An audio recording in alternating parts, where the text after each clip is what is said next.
Help line అంటే మాకు సహాయం అవుతుంది అని అనుకొని హెల్ప్ లైన్లకు ఫోన్ చేస్తారు ప్రజలు.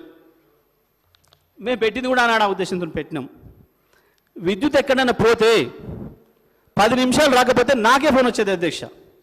నేను ఫోన్ రిసీవ్ చేసుకున్నా. ఆదిలాబాద్ నుంచి, ఎల్బీ నగర్ నుంచి డైరెక్ట్ నాకు కూడా వచ్చేది. వచ్చే సందర్భంలో నేను అడిగేది వాళ్ళను, అరే మీ దగ్గర టీ లేడా ఎందుకంటే నాకెందుకు చేస్తున్నాడు డైరెక్ట్గా నా నెంబర్ ఎక్కడిది అని.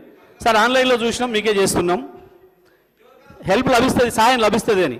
కానీ దురదృష్టవశాత్తు వల్ల ఆ హెల్ప్ లైన్ వాళ్ళ మీద కేసు పెట్టడానికే ఉపయోగపడుతుందని మేము అనుకోలేదు అధ్యక్ష. ఇంత దుర్మార్గం ఇది. హెల్ప్ లైన్ కొరకు హెల్ప్ చేయమని ఫోన్ చేస్తే కేసులు పెట్టి జైలు పంపించే గొప్ప ప్రభుత్వం వచ్చిందని ప్రజలు మాట్లాడుకుంటున్నారు అధ్యక్ష. అవతల జర్నలిస్టుల మీద కూడా చివరికి సబ్జెక్టే అధ్యక్ష, ఇది సబ్జెక్టే, నేనే డిబేట్ కావట్లే.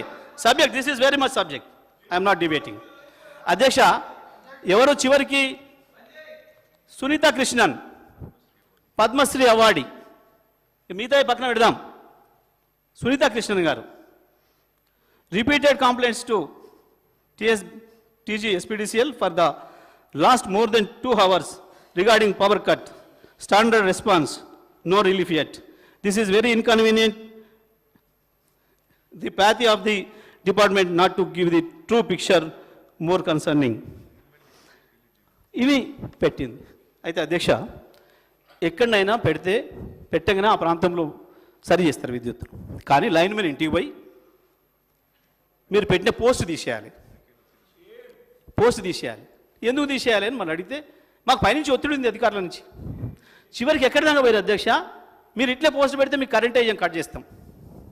చివరికి వాళ్ళ పేరు చెప్పుకోలేక ఎవరికో జర్నలిస్టు చెప్తే వారు పెడితే వారి మీద కేసు, రేవతి అన్నమా మీద కేసు. ఇదే అధ్యక్ష వీరు పవర్ ఇస్తున్న విషయం. డిప్యూటీ సీఎం గారు మేము కరెంట్ ఇవ్వలే, మీరు అంతా మీరే అబద్ధాలు మాట్లాడుతున్నారు.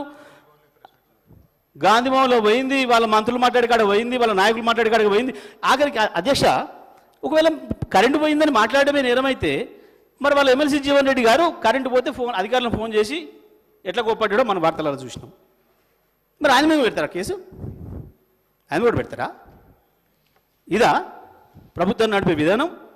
ఇదా విద్యుత్ ఇచ్చే విధానం? హైదరాబాద్లో 100, ఇక మెదక్ జిల్లాలో ధర్నా వచ్చిందనుకో, హరీష్ రావే చేయించిండు. ఆడ కరెంటు కట్ అయిందని అనుకో, హరీష్ రావే కట్ చేయించిండు.